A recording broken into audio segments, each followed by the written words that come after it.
Conheça o Cotai Project. O Cotai Project pretende desenvolver um ecossistema financeiro global que dará 100% de anonimato, liberdade geográfica e financeira para todos os usuários de criptomoedas do mundo. O ecossistema consiste em uma corretora de criptomoedas, um banco digital internacional e um gateway de pagamento em cripto. Tudo isso dentro da Cotai Wallet. Não perca essa oportunidade e acesse o nosso site. Link na descrição do vídeo. Aí eram as imagens da Operação Prato lá, como é que vinham, né? Aí tem lá, consegui um pouquinho pra esquerda, tem a nave, às vezes essa nave tinha uns serizinhos dentro, esse é desenho da Força Aérea, né? Certo. E aí saíam os feixes luminosos debaixo dela ali, pra afetar as pessoas. E às vezes era só uma luz. Geralmente avermelhada pra laranjada. Isso é uma coisa curiosa do fenômeno. Nossa, cara, você conseguiu isso?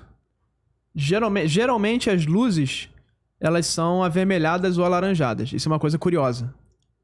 Aqui, ó, desenho adaptado com forma original. Isso. Data 12 de outubro de 77. 77. Hora 11h30 da noite. É. Algumas dessas fotos os militares apreenderam do jornal Estado do Pará e outros jornais da época. Algumas eles tiraram, outras eles apreenderam. Alguma dessas fotos você consegue ver nessa, por exemplo, a segunda, no canto superior, direito, você consegue ver esferas menores que seriam as filhas, né? A nave-mãe e as filhas ali, né? Aqui em volta dela, tá vendo? Sim, sim, dá pra ver.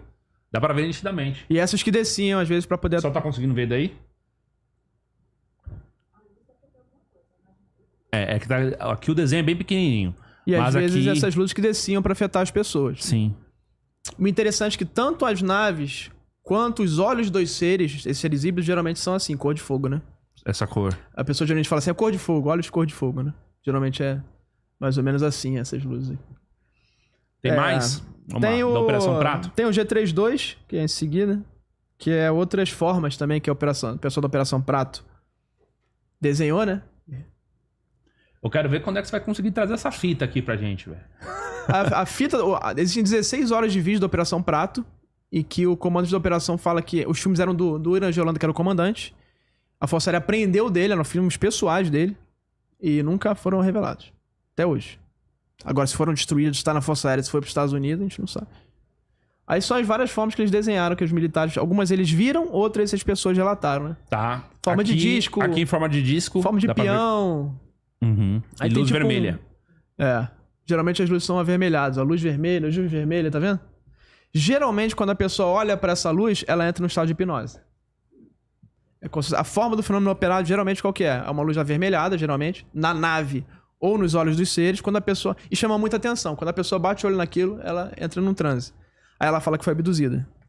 Pra mim, a abdução é o quê? É um jogo mental que é feito, é uma conexão mental. Então ela entra na tua mente e ela começa a fazer joguinhos. Lembra daquele filme A Hora do Pesadelo, Fred Krueger? Que ele entra nos sonhos das pessoas? Sim. É tipo isso, pra mim. Ele começa a fazer jogos mentais e a pessoa vai tendo um declínio mental. Teve gente que, após ter algum tipo de contato, interação com esses fenômenos análogos aí de um modo geral, né? A seres extraterrestres e tal, a pessoa ficou doida? Tipo, Sim, esquizofrenia? Sim. A pessoa geralmente tem um declínio mental. Ela começa a ter... Tem esse missing time, né? Às vezes ela começa a ter fenômeno de poltergeist em casa. O Irã Holanda, que foi da Operação Prato, ele teve isso, né? Ele começou a ter poltergeist em casa. Os livros voavam, as prateleiras voavam, o carro ligava sozinho. E aí ele começou a ter sonhos de abdução. Tá sendo levado. Quando ele acordou, ele tava com um implante no braço. Isso é muito comum. A pessoa sonha e quando ela acorda, está materializado ali. Matrix, cara. Não é? Na minha interpretação, não foi que ela foi levada fisicamente. Entraram no seu quarto e te levaram. Por que a abdução é sempre no quarto? Porque quando você dorme, a tua consciência talvez se expande, sai do corpo. É a hora que eles vão lá e conseguem... A tua consciência livre para poder te pegar. Isso pra mim é o que é a interpretação da abdução pra mim. Não é uma coisa física. Não desceu uma nave ali com um serzinho e foi te pegar. Não é isso, pra mim. Uhum. Mas o que acontece? O fenômeno dimensional que acontece com você quando você dorme, o sonho, tem uma consequência material. Você pode acordar arranhado. Tem casos religiosos que são tratados assim também. A pessoa é vexação, né? A pessoa é arranhada. Você acorda às vezes com implante. Você tem um médico aqui no Brasil que é o Dr. Gatti, que ele olha esse tipo de implante, analisa esse tipo de implante. Isso aconteceu com o Irã Holanda. Depois ele tem uma depressão e ele tira a vida. Então, isso aconteceu com ele e acontece com várias pessoas, não só pesquisadores, aconteceram com militares, aconteceram com pessoas que têm experiências com esse fenômeno de olhar para essa luz e ter essa... E tem pessoas que ficam vivas ainda. Eu visitei, depois eu vou mostrar aí, a Silvia. E ela teve... Hoje ela é uma pessoa com deficiência. Ela ficou afetada mentalmente. O cérebro dela não funciona mais direito. É difícil, então, a pessoa sair tranquilo, né? Se for esse encontro em que você tem essa conexão, que são os encontros próximos, geralmente, aí é difícil. Cara, o Sacani falou que tem gente que relata que fez sexo com alienígena. Então, o que é isso? Isso pra mim são jogos mentais. Os jogos mentais. Às vezes, se for mulher, ele vai colocar na tua cabeça que você engravidou de um ser. Imagina o abalo que a mulher fica com isso, né? Agora você falou uma coisa, jogos mentais, porque o Sacani falou que basicamente existe um padrão nessas interações. Sim. A interação é tipo sempre um ser alto, loiro e às vezes pra pessoa, de repente, é uma coisa assim muito, muito diferente do que ela tá acostumada a ver. Sim. Entendeu? Talvez seja isso. E aí deve ser, como você falou, jogos mentais. A pessoa começa a ter então delírio, alucinação, esquizofrenia. Depois desse o primeiro contato. É muito comum, por exemplo, esse contato ele pode ser feito, segundo eu tenho visto, tá? Tá. De forma ativa ou passiva. O que é o ativo? Você faz um ritual e você chama. Aí você tá evocando esse troço. Ou você está em depressão, você tá triste, ou tá muito feliz, os dois extremos, e aí você tem aquele parasita positivo ou negativo, chamado encosto, né? Mas aí pode ser positivo ou negativo, e ele vai ficar ali contigo. Se for negativo, você começa a ter esse tipo de comportamento. Você vai ter sonho, você vai ter depressão, e se você tá em depressão e ele encosta, você vai ter mais e mais e mais, porque ele começa a fazer jogos mentais. Então, mais ou menos o modus operandi é esse. Qual que é a minha intuição de que por que isso acontece? Eles estão querendo soldados para as fileiras deles. Eles não são onipresentes e onipotentes como Deus, talvez. Então esses caras negativos para atuar, eles precisam de quê? De consciências nossas, soldados. Qual a forma dele conseguir isso? Ele conseguir te desprender daqui. E ele não pode fazer isso... Ele não pode chegar em você e fazer isso. Ele tem que te obrigar a fazer isso. Esse que é o ponto. A gente sempre tem que ser influenciado e ser permitido a fazer isso.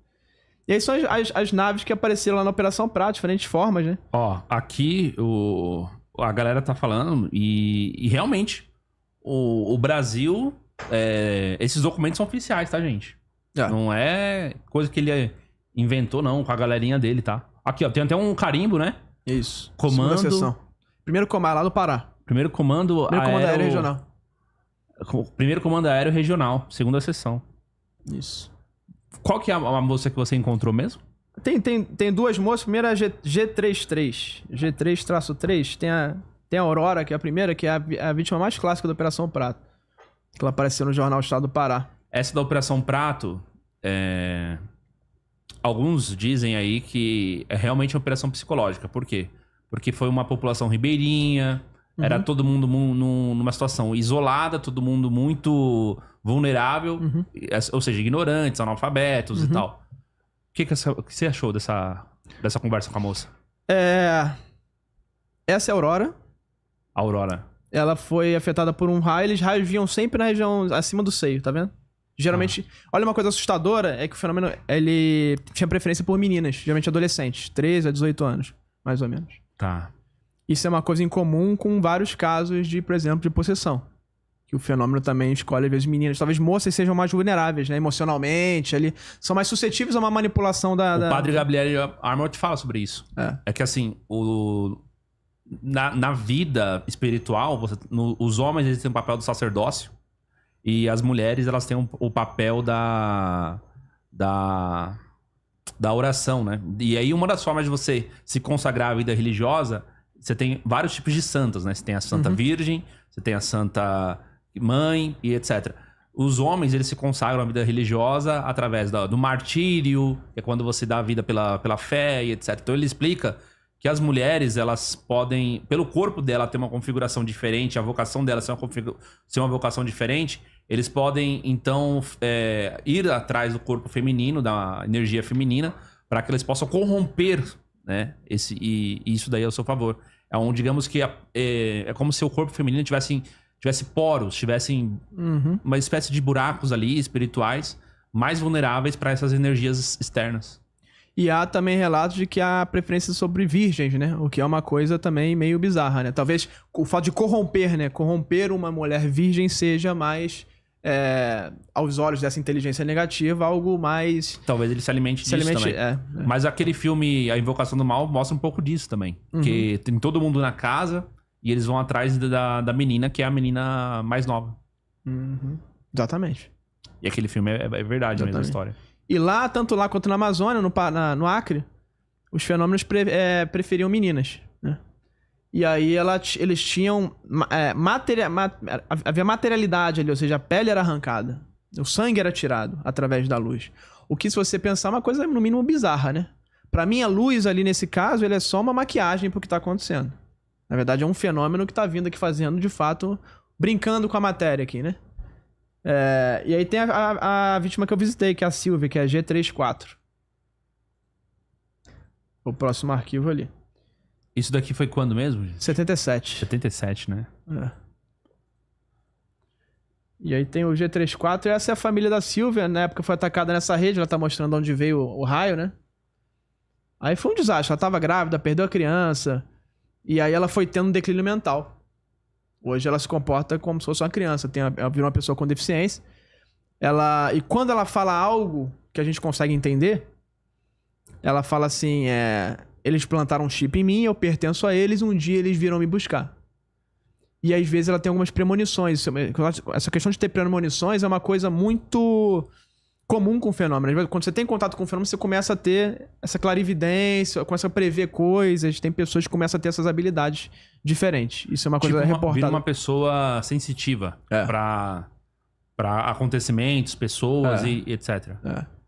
É como se ela tivesse essa abertura, né? Pra esse outro mundo aí que consiga... Eles de repente estão comunicando ela de alguma forma. Aqui, então, era a família dela? A família dela, na época. E eu tive lá no... Só ela foi afetada? Ela e o marido também. O marido foi ajudar e ele também tomou um raio. Mas parece que com ele nada aconteceu. O negócio era com ela mesmo, sabe? Parece que o raio... parece que de vez em quando ele joga um raio de agressão, sabe? Pra parar o cara. E tem um raio que é de fato como se fosse sugar a energia daquela pessoa, talvez. Aí seria com a Silvia, né? Mas o fato é que o marido ficou assim um tempo, hospitalizado e tal. Tem até o Carlos Mendes, que é o jornalista que cobriu esses casos todos lá. Ele visitou na época esse pessoal. Aí você esteve lá e a família dela... Provavelmente confirmou isso, né? Confirmou, né? Sim. Porque ela não deve... Não conseguimos falar com ela, não. Não dá pra falar com ela? Não dá. Mas a família dela confirmou tudo o que aconteceu, né? Entendi.